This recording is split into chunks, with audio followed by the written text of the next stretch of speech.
Voilà, bonjour aux internautes, à ceux qui se joignent à nous.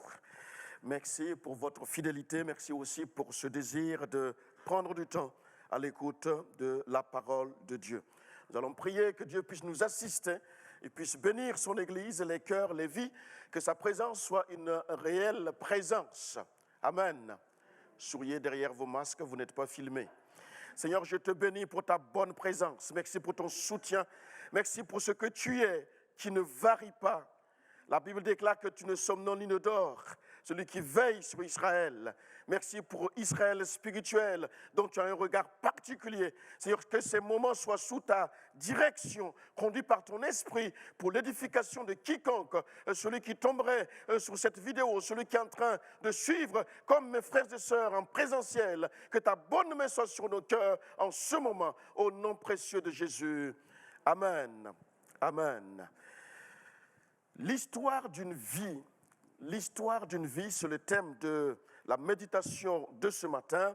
Et je vous propose une lecture dans le livre du commencement, donc Genèse chapitre 45, Genèse 45, verset 26.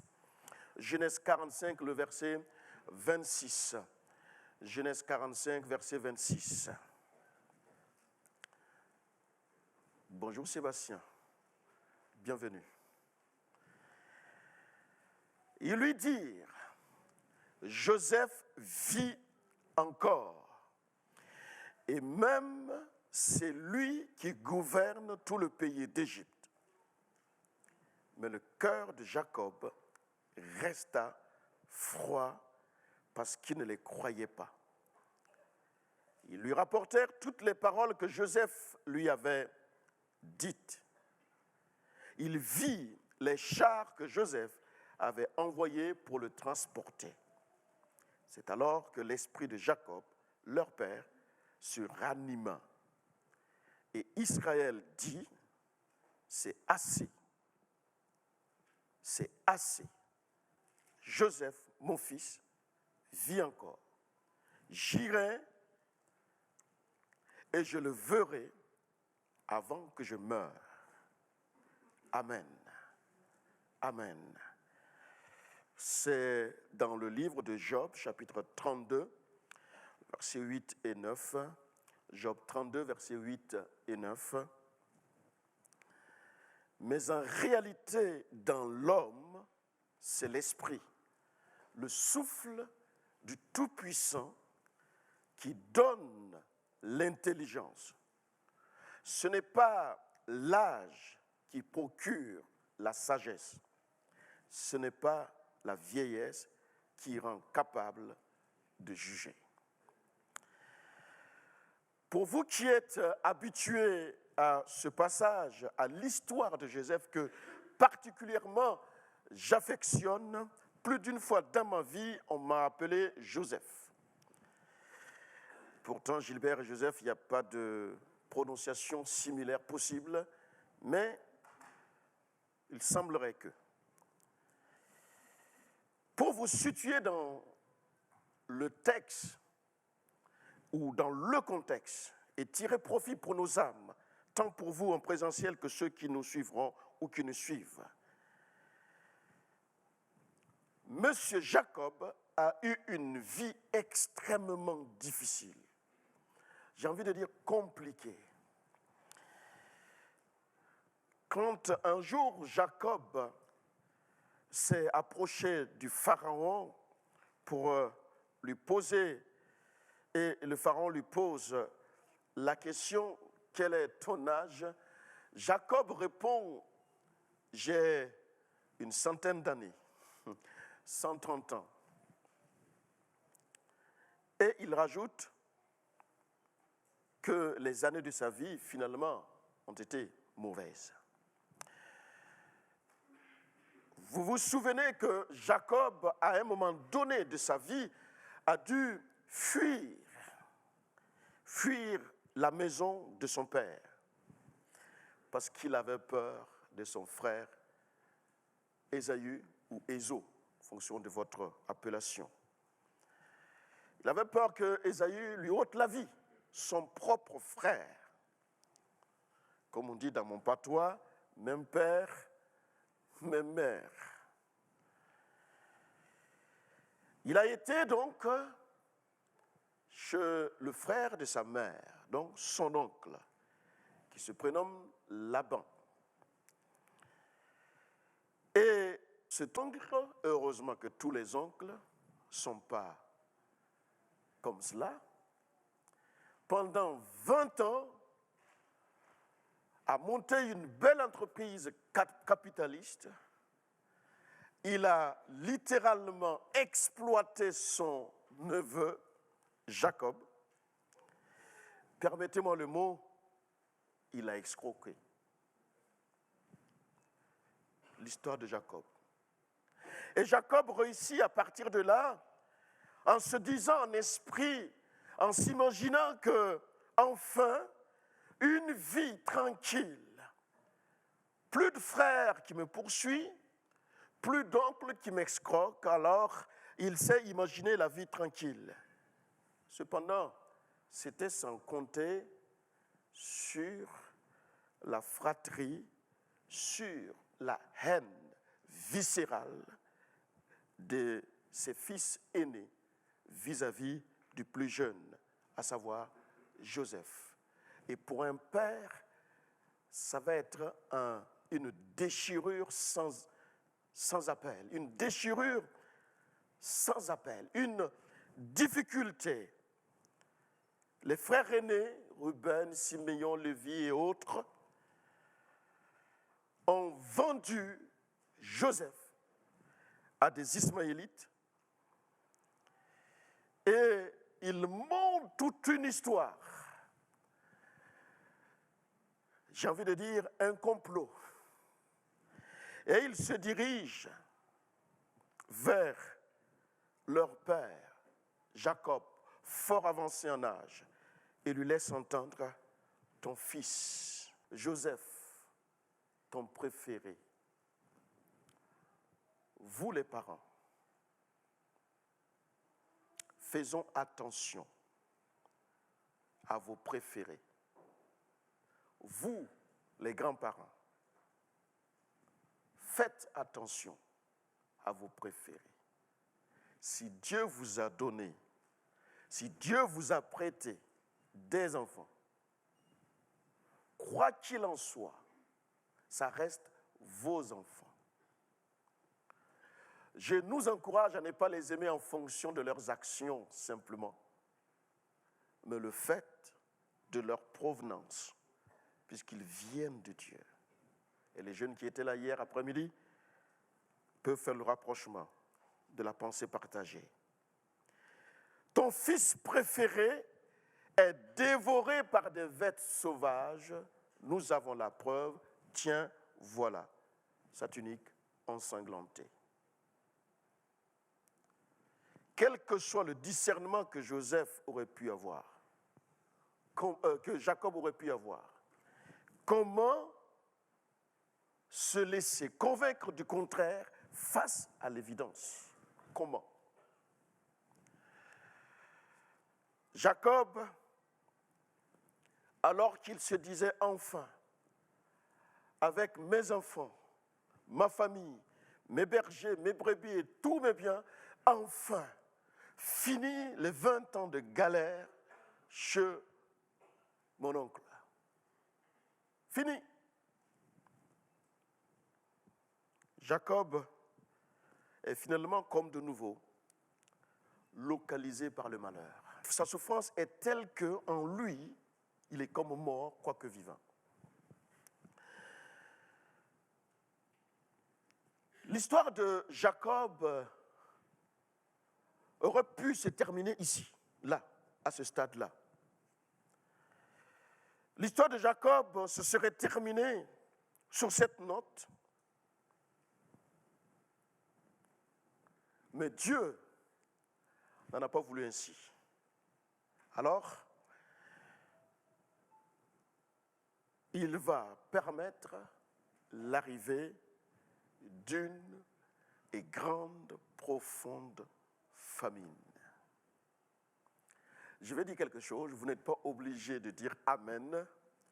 Je ne parle pas de la famine forcément physique, économique, alimentaire, mais j'ai envie de dire quand même, sans perdre la raison, bénis Dieu là où tu es pour la famine de ta vie. Et vous avez raison de ne pas dire Amen. Parce que nul ne peut courir après cela. Moi, je ne cours pas après la famine. Surtout que je l'ai goûté un peu. S'il n'y avait pas eu une famine qui s'était déclenchée dans le pays où il vivait, l'histoire, son parcours, l'histoire de sa vie n'aurait pas eu de suite. Écoute-moi bien, mon frère. Non seulement il y a la caméra, donc j'y vais tout doucement, mais j'ai à cœur que ces paroles descendent comme un crachin normand qui mouille la terre en douceur, mais profondément. Les gouttes d'eau aillent jusqu'au tréfonds de ton âme. Jacob, son histoire ne pouvait pas s'arrêter à ce niveau-là seulement. Pourquoi? Parce que Jacob est un homme de promesse, c'est-à-dire qu'il portait en lui la promesse. Cette promesse, depuis son grand-père, son père et lui, et grâce ou à cause de cette promesse-là, l'histoire ne pouvait pas se terminer comme ça. Mes amis, la promesse de Dieu dans ta vie s'accomplira toujours. Toujours. Toujours.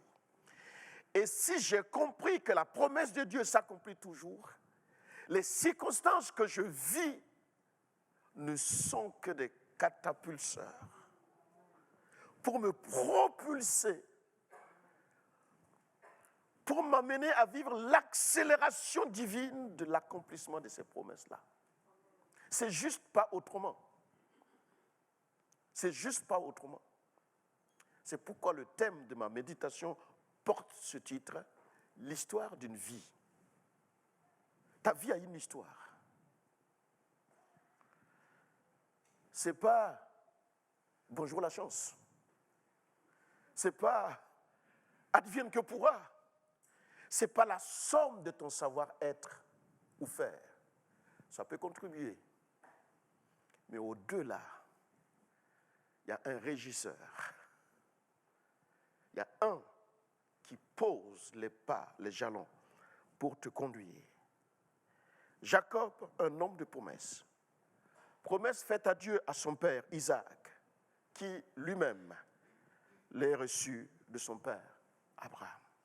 D'où, dans le milieu évangélique, on aime à dire dans nos prières, le Dieu d'Abraham, d'Isaac et de Jacob. Non pas que les autres figures, grandes ou petites de la Bible, ne sont pas ou ne sont pas connues de Dieu, non. Mais il y avait une particularité sur ces patriarches. C'est pour cette raison, d'ailleurs, donc au sujet de Jacob, que ni Ésaü, ni Laban, ni la famine ne pouvaient arrêter ou ne pouvaient tuer Jacob. Rien. J'ai noté ceci pour toi et pour moi. La promesse de Dieu sur toi parle plus fort que le plan du diable te concernant. La promesse de Dieu sur toi parle plus fort que les plans du diable te concernant. Église, les promesses de Dieu pour toi parleront plus fort que les plans diaboliques à ton sujet. Il y a une promesse de Dieu sûrement sur toi qui parle lorsque tu ne peux plus parler. Qui prie quelque part lorsque tu ne peux plus ouvrir la bouche pour prier. Qui marche lorsque tu n'as plus la force pour marcher. La promesse de Dieu.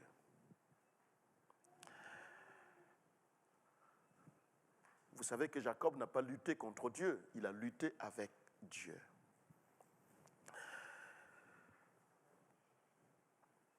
Et quand il l'a fait, la promesse de Dieu le concernant n'a fait que se confirmer. Et j'aimerais dire ceci. La promesse de Dieu, et ça nous échappe par moments ou de temps à autre, la promesse de Dieu attire parfois, souvent, toujours l'adversité. Si vous en connaissez des hommes et des femmes qui ont reçu la promesse de Dieu et qui n'ont pas rencontré d'adversité, j'aimerais habiter dans ce royaume-là. J'aimerais connaître l'adresse. Dans ce contexte de famine, la subsistance de Jacob, la subsistance de sa famille était hautement liée à sa capacité donc de trouver du pâturage pour les animaux et de quoi manger, les vivres pour sa propre famille. C'était compliqué. Imaginez l'ambiance dans laquelle les enfants ont grandi. Tout bébé, ils vont apprendre que papa a fui leur oncle. Et qu'ils ont un oncle qui est méchant quelque part dans un autre coin du monde. Et qui cherche à tuer papa. Sûrement à cause de cette réalité, les cousins ne se sont pas fréquentés. Allô? Il n'y a pas eu de partage d'anniversaire. Ils n'ont pas été au McDo ensemble. Ni au KFC. Ils n'ont pas été au kebab du coin ensemble. Ils ne se connaissent pas.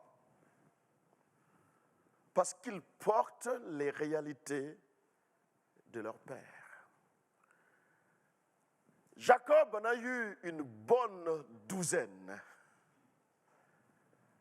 d'enfants.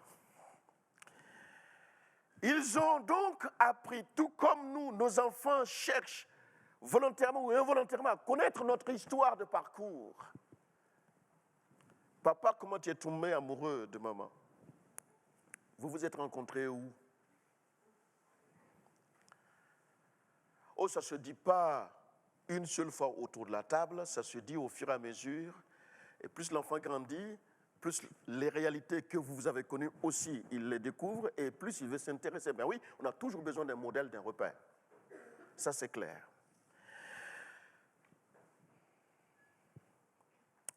Tu peux avoir la promesse, mais sache qu'elle est assortie d'une face cachée d'adversité. La promesse ne préserve pas toujours ceux qui l'ont reçue. Tu as sûrement eu la promesse d'obtenir un job, un boulot, un travail. Mais pour l'instant, tu es dans le licenciement.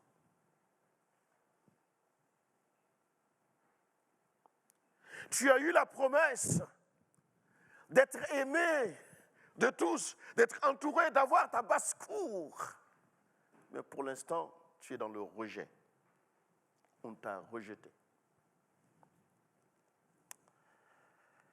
La promesse que tu ne manqueras de rien, mais là tu vis la famine.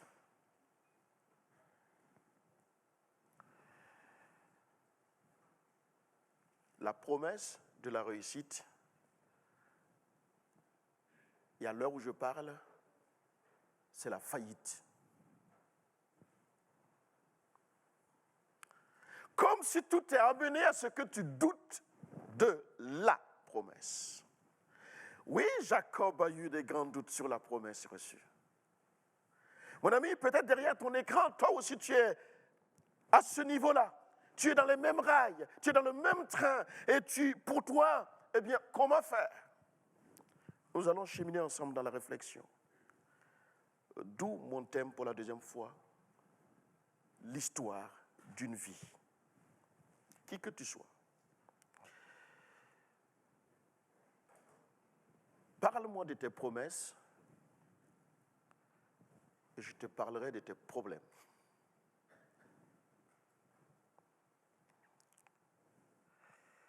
Je te parlerai de ce que tes frères feront pour t'empêcher.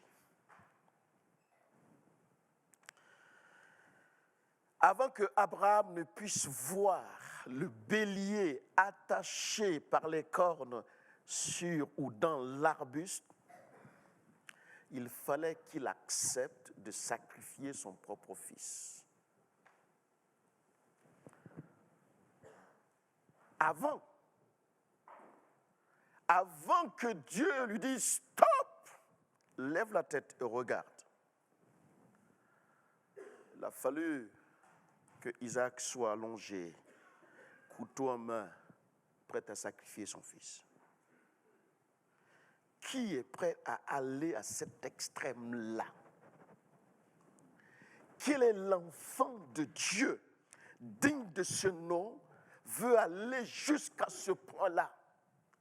Moi, ce texte m'a toujours travaillé, fasciné personnellement.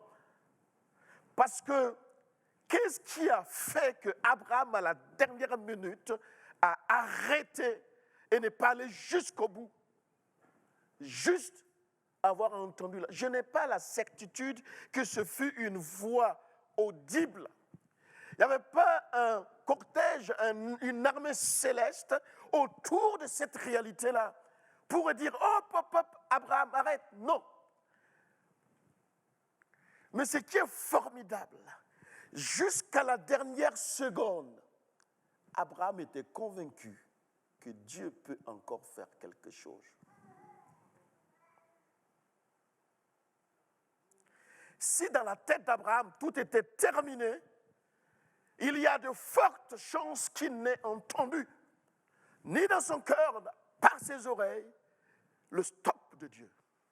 C'est parce qu'il sait que jusqu'à la dernière minute, quelque chose peut se passer. Ça me dépasse.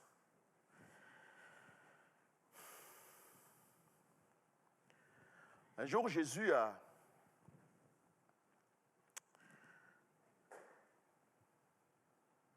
arrêté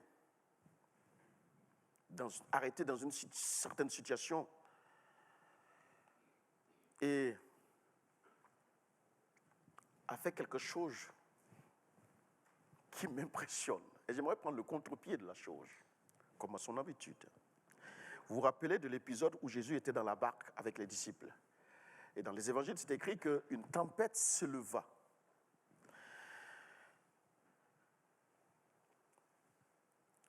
Et ce qui est quand même impressionnant, la Bible précise que alors que la tempête fait rage, Jésus, il dormait. Il dormait. Ah, je ne suis pas tranquille, moi. Qui est capable de faire ainsi? J'ai entendu, je l'ai prêché, j'ai écouté, on m'a enseigné, j'ai appris que dans des situations pareilles, descends au fond de la barque et réveille Jésus. Et on a tous raison de faire ainsi. Mais lorsque j'ai travaillé ce texte, il y a une pensée qui m'a effleuré, et je sais que vous avez déjà capté là où je vais en venir, ça m'a complètement bouleversé. Et si dans la barque que tu es, au milieu de cette tempête, Dieu n'attend pas que tu ailles réveiller Jésus, mais que tu ailles faire comme lui. Dors. Et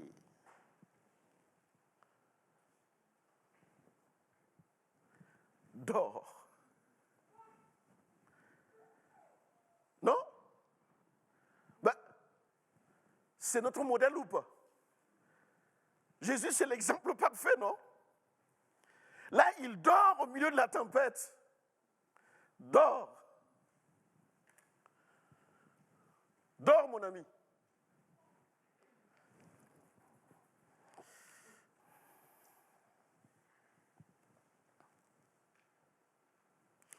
J'aimerais te dire avec un peu plus de sérieux, toi qui m'écoutes par Internet comme toi présent, je te dis ceci ce matin, de la part de Dieu, ne réveille pas le maître, mais va dormir comme lui. Je sais que vous n'avez pas toujours entendu cette version-là. Non? Va dormir.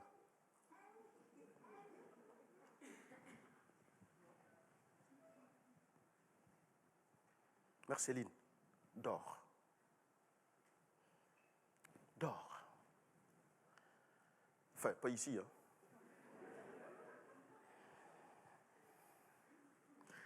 Va dormir comme lui. Vous avez compris que nous ne sommes pas là dans la notion simplement d'un sommeil physique, mais le mot fait allusion à la tranquillité et à la paix dans la circonstance. Va dormir. Jésus a dit un jour à une jeune fille, au sujet d'une jeune fille, elle n'est pas morte, elle dort.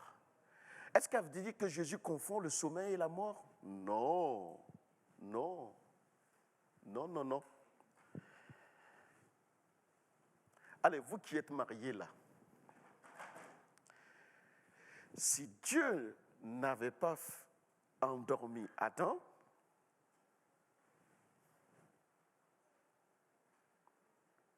qu'est-ce qui se serait passé?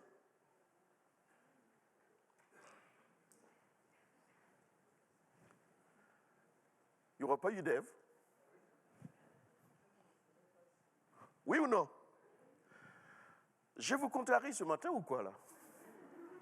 Vous êtes habitué maintenant au bonhomme, non? Dans sa contrariété. Bien oui. La Bible dit que Dieu a endormi Adam, profond sommeil, et il a fait l'opération chirurgicale. Comment, du pourquoi, j'en sais rien, mais Ève est arrivée. Et quand il s'est réveillé, il a vu, et là,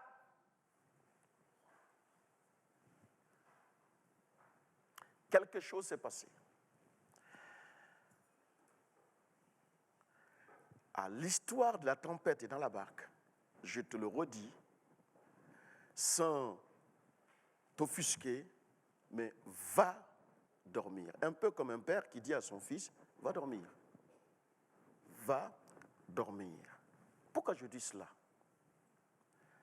Dans le psaume 121 au verset 4, il est écrit, voici, il ne sommeille ni ne dort, celui qui veille. Alors si Dieu ne sommeille ni ne dort, donc veille, tu n'as pas besoin de veiller encore. Si lui, il ne sommeille ni ne dort à notre sujet, moi j'ai envie de te dire, allons-y dormir. Est-ce que je fais le culte de la paresse? Non, j'espère que vous avez compris sur le terrain sur lequel je suis.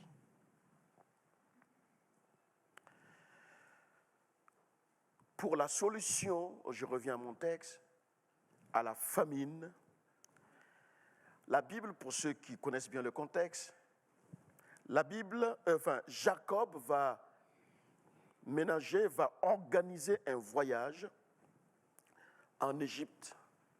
Et lors de ce premier voyage, il envoie 10 de ses fils et il a gardé Benjamin. Il a gardé Benjamin avec lui et il envoie 10 de ses fils. Le voyage s'est bien passé, comme ci, comme ça. Ils sont revenus avec quelques vivres. Ils ont tenu quelques jours, quelques mois, quelques semaines. Et puis, de nouveau, il n'y en avait plus. La famine sévissait toujours. Alors, occasionne un deuxième voyage. Sauf qu'au retour du premier voyage, le gouverneur d'Égypte, et c'était qui? Joseph, a ordonné que toute la fratrie revienne pour la fois prochaine. Donc cette fois-ci, il est hors de question que Benjamin reste, mais il fallait que tous viennent. Donc 11 allaient faire la route. Parce que nous avons lu la fin, nous savons qui était le 12e et où il était. Et Jacob s'est dit, il y a un problème dans cette histoire. Non seulement la famine, j'ai du mal à faire face par rapport à ma propre famine, c'est quand même irresponsable, non? Et là, Benjamin, le fils de sa droite, on demande à ce qu'il vienne. Mais il a dû se demander quel est ce gouverneur qui n'arrête pas. C'est quoi ça? Moi, je veux de vivre et pas à la queue leu avec toute ma fratrie. Et si quelque chose les arrivait tous là-bas, comment je fais maintenant? C'est quoi cette solution qui exige de plus en plus, que exige de plus en plus ce gouverneur? Et au retour du deuxième convoi, les 11 reviennent, puisque finalement Benjamin est parti.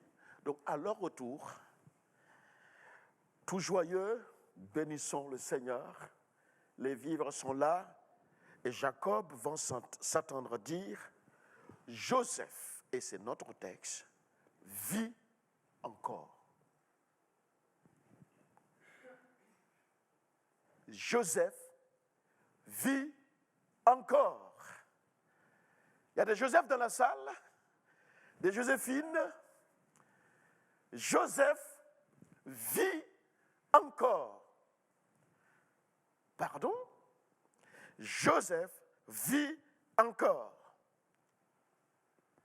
Et à l'entendement de cette parole, il faut savoir que Joseph était la manifestation de toute l'affection de Jacob. Parce que c'est à la naissance de Joseph que Jacob a eu le courage de dire à Laban, je m'en vais. Il a pris ses clics et ses claques, il est parti. Donc, la venue de Joseph marque le début de quelque chose. Il quitte 20 années d'escroquerie familiale. 20 années où des secrets ont été gardés. 20 années où c'est les non-dits qui ont régné. Parce que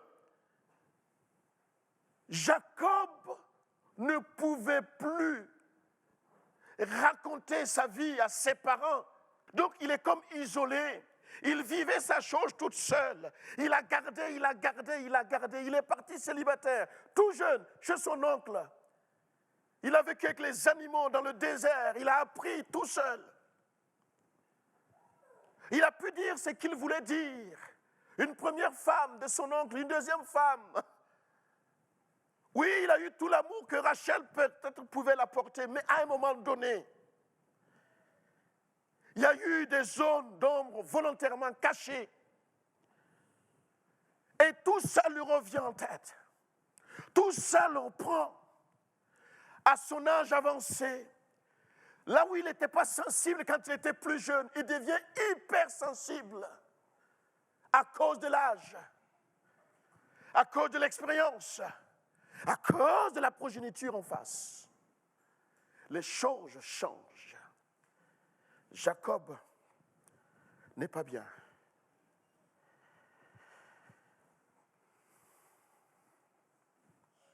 Je ne sais pas si vous le savez, mais je crois que oui.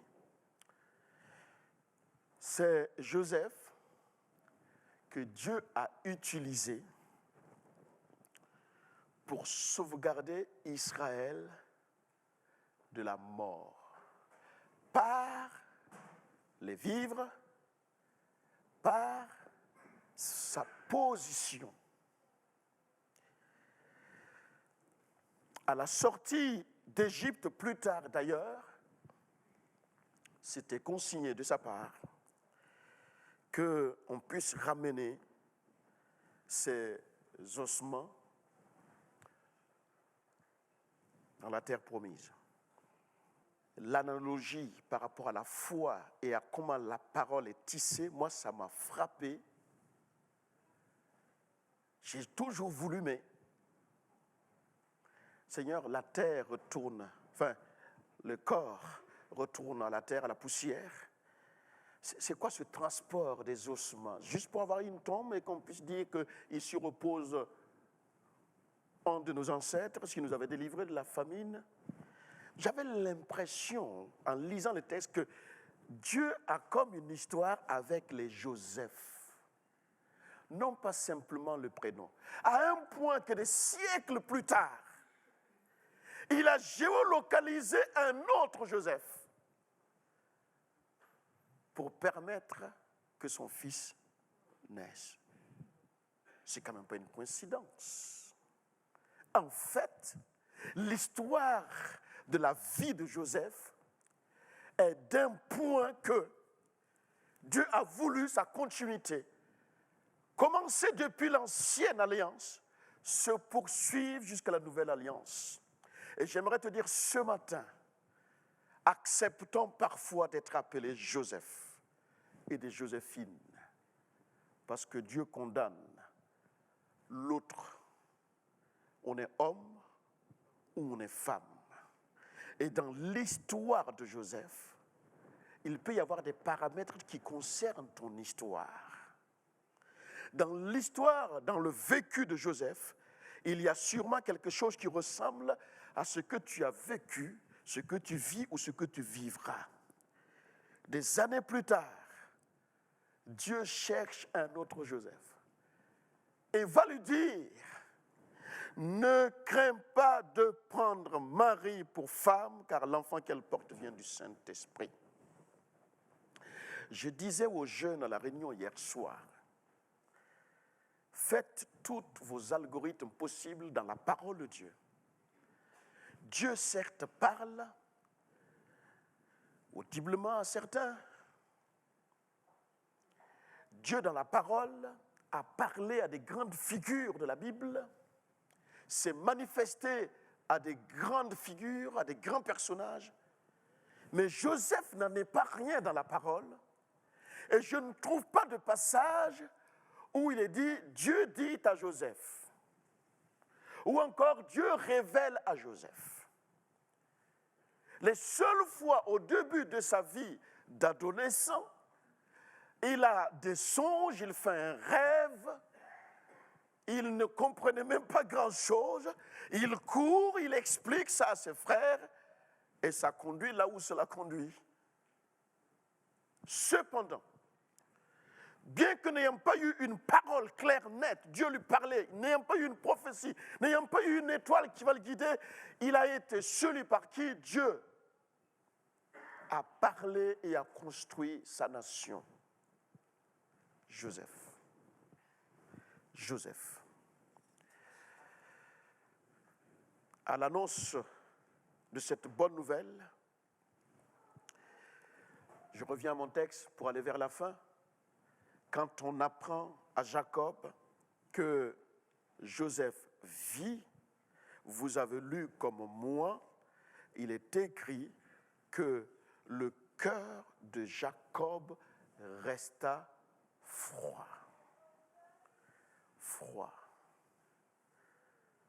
C'est la qualité de quelques-uns. Un cœur froid. Enfin, je ne savais pas en préparant ce texte qu'on allait avoir froid aujourd'hui. Mais j'ose croire que votre cœur n'est pas froid. Non, si c'était le cas, il y a encore quelque chose à faire. Ton problème, toi qui m'écoutes, est la froideur de ton cœur. Et ce n'est pas n'importe quel froid. Un cœur froid face à la solution de Dieu. Attends, Jacob, quand même, tout ce dont tu criais, on vient te dire que finalement Joseph vit. Plus d'un aurait sauté de joie et faire comme nous ce matin. J'ai fouillé, fouillé. Il n'y a vraiment personne comme lui. Mais en fait, ce n'était pas comme ça chez Jacob. Tu as la promesse, tu as la vision, tu as la clé, mais ton cœur reste froid. Écoute-moi, mon bien-aimé, mon frère et ma sœur. Soit tu es froid, soit tu es chaud. Mais surtout, ne reste pas tiède.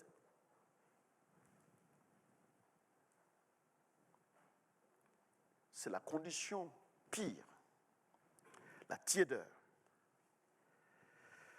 Je me suis demandé pourquoi Jacob n'a pas cru,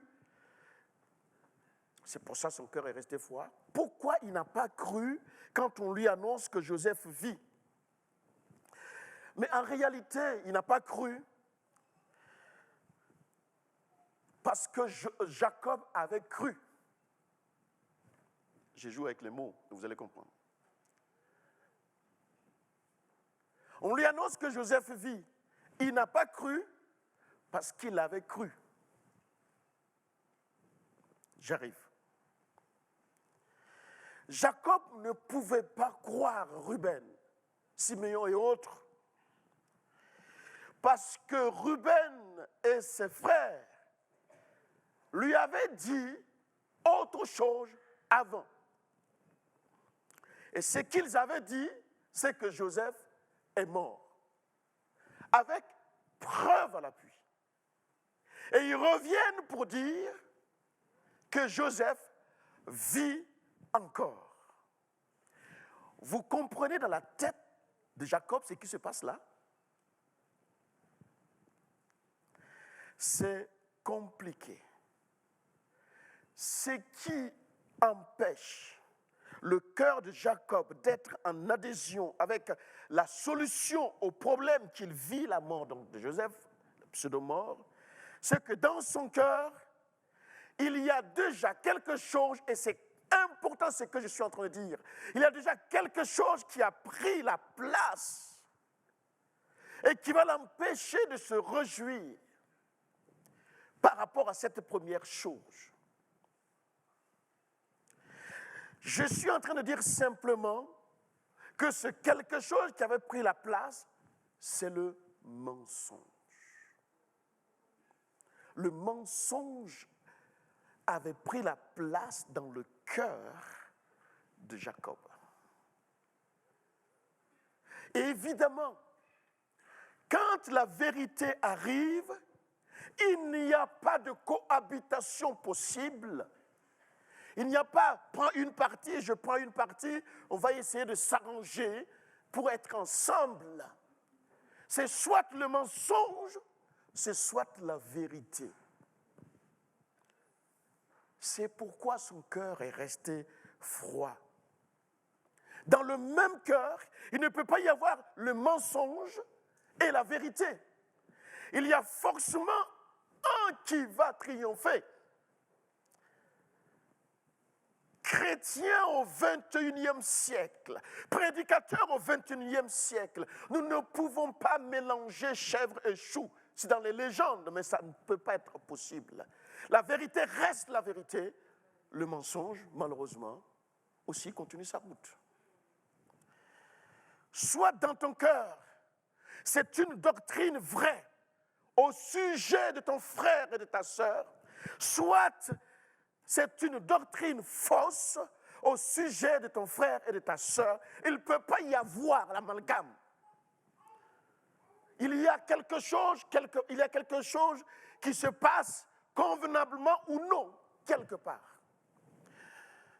Les actions que tu vas poser en général est la déclinaison de la doctrine dans laquelle tu adhères. Si tu adhères à la doctrine du mensonge, toutes tes actions auront pour essence le mensonge. Ça peut paraître joli, mais la racine, c'est du mensonge. si la doctrine dans laquelle tu adhères est vraie, toutes tes actions sont des actions authentiques. Quand bien même ça peut paraître incongru, tu découvres que le fond est vrai.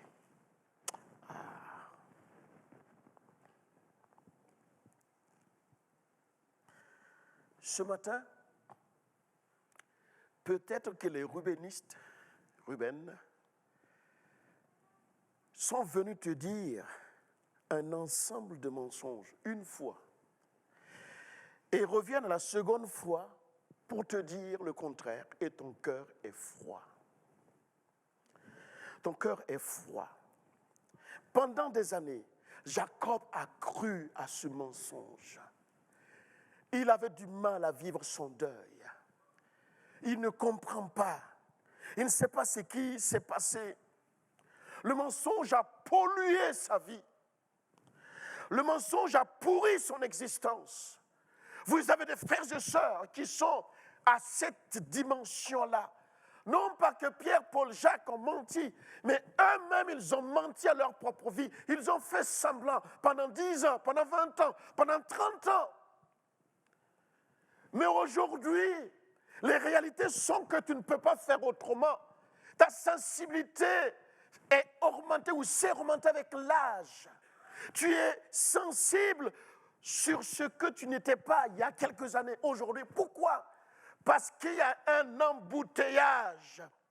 Tu n'as pas voulu comprendre la doctrine vraie et la fausse doctrine.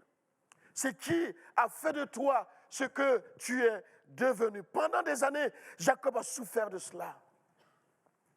Sauf que, à l'annonce de cette nouvelle, à l'annonce de cette nouvelle par les frères René, cette fois-ci, dans ce deuxième voyage, il y avait un petit dernier à l'intérieur. Moi, je bénis Dieu pour les petits derniers.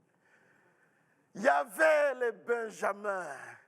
Il y avait un Benjamin dans le lot. Il y avait celui qui était le fils de la droite de Jacob. Mon ami, je connais un ami qui est assis à la droite du Père.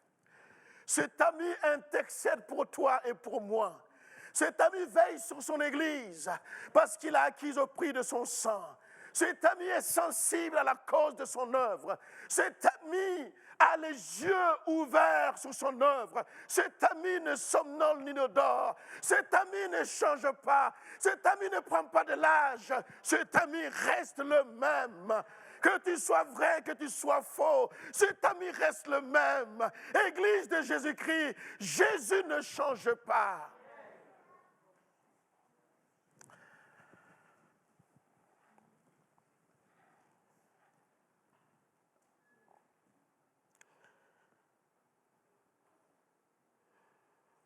Si vous ne croyez plus à cause des Ruben, croyez au moins à cause de Benjamin.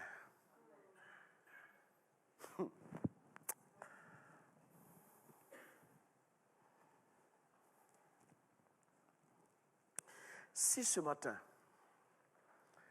tu as du mal à croire au message que je suis en train de délivrer à cause de mon humanisme, ou de mon humanité, c'est plus précis, à cause de mon humanité, crois au moins à ce message à cause de la divinité de celui qui vit en moi.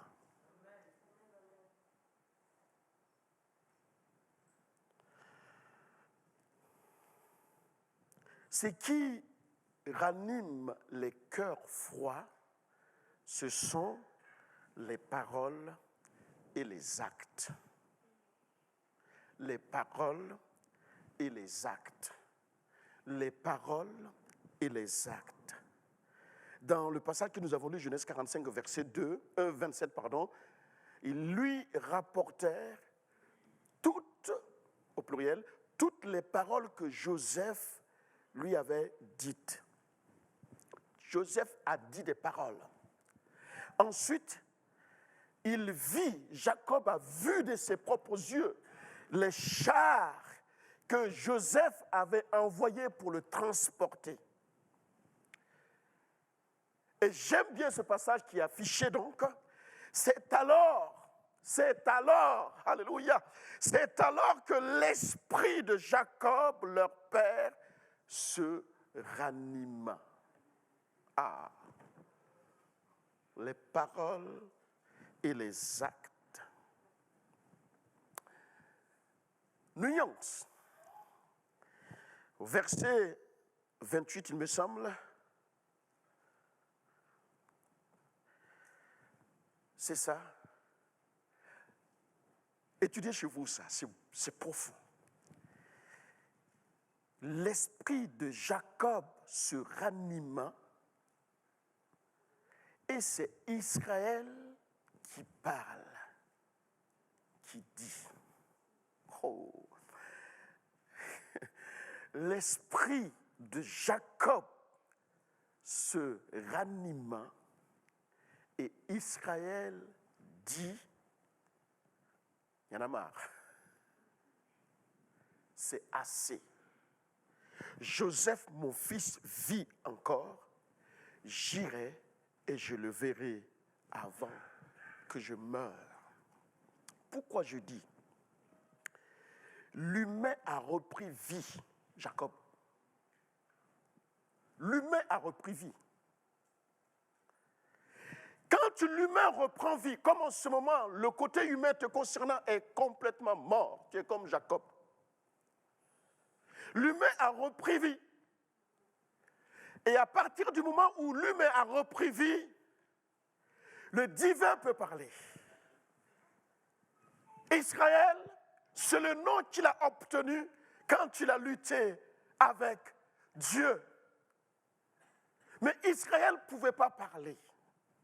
Israël ne pouvait rien dire tant que Jacob, son esprit, n'avait pas retrouvé, n'avait pas été ranimé. C'est l'histoire d'une vie. Quelle est l'histoire de ta vie? Je termine en te disant, quoi que tu fasses, l'important, c'est ton cœur. Si tu es clean dans ton cœur, va dormir au milieu de la tempête. Mais si ton cœur, tu n'es pas clean, même si tu penses que ce n'est pas grand-chose, non. Certains peuvent, mais toi, tu ne peux plus. Vous pouvez prendre deux personnes.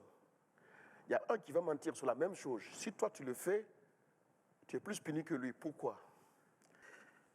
Je disais, pour terminer, que certains peuvent, mais toi, tu ne peux plus. Certains ont fait pire que Jacob. Mais ça n'est pas passé ici. Mais Jacob avait la promesse. Donc Dieu veillait. À cause de ce que Dieu a mis en toi, fais tout ce que tu veux. Et ton malheur, c'est que tu as la même attitude que ceux qui n'ont pas reçu cette promesse-là. Donc c'est compliqué. Mais oui, c'est comme ça que je me positionne. Devant Dieu, certains ont la possibilité. Mais si je fais la même chose en disant, oui, mais on est tous les mêmes enfants de Dieu, je sais que je vais payer cher. Est-ce que Dieu aime certains plus que d'autres? Ça n'a rien à voir. Non. C'est une question de délégation. Je t'encourage à comprendre ce matin l'histoire de ta vie. L'histoire de ta vie, le parcours de ta vie. Il y a un sens. Il y a un sens. La famine, je bénis Dieu pour sa venue dans la vie de Jacob.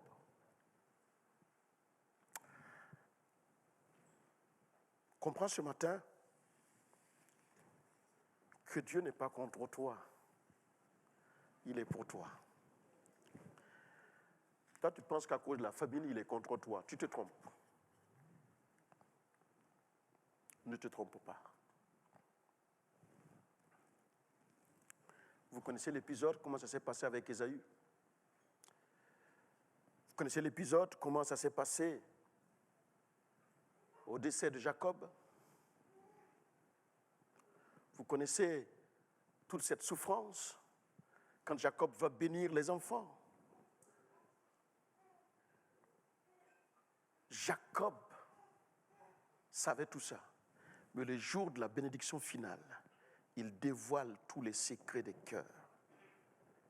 Et là, j'aurais jamais été aimé être à la place de Ruben.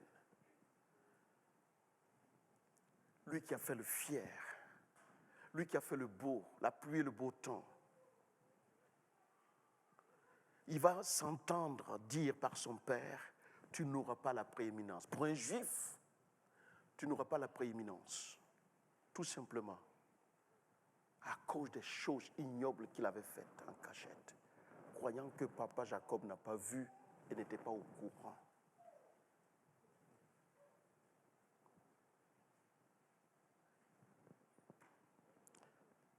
Il y a des vérités qui ne sont pas transparentes. Ça fait bizarre ce que je dis. Ce n'est pas tout de proclamer. Il y a des vérités qui ne sont pas transparentes. Et je prie que toi comme moi, nous rentrions en nous-mêmes et de considérer qu'est-ce qui a fait que je suis parti de la maison. Qu'est-ce qui a fait que je me suis retrouvé chez mon oncle? Qu'est-ce qui a fait que je suis parti de chez mon oncle? Qu'est-ce qui a fait que mes enfants ont pris en partie un de leurs frères à ce point-là? Seigneur, que cette histoire familiale nous serve parce que nous avons une destinée commune, la maison du Père. Je te bénis pour ta parole. Je te rends grâce pour son efficacité. Merci pour ce qu'elle va produire et ce qu'elle est en train de produire, parce qu'elle est en train de le faire, en tout cas pour ma personne. Je prie pour chacun, pour chacune, tous ceux qui ont été au bénéfice de cette parole, puissent retrouver en toi l'espoir que leur Joseph vive, qu'ils entendent mais qu'ils voient. Nous le croyons et c'est ainsi que je prie au nom de Jésus. Amen. Amen.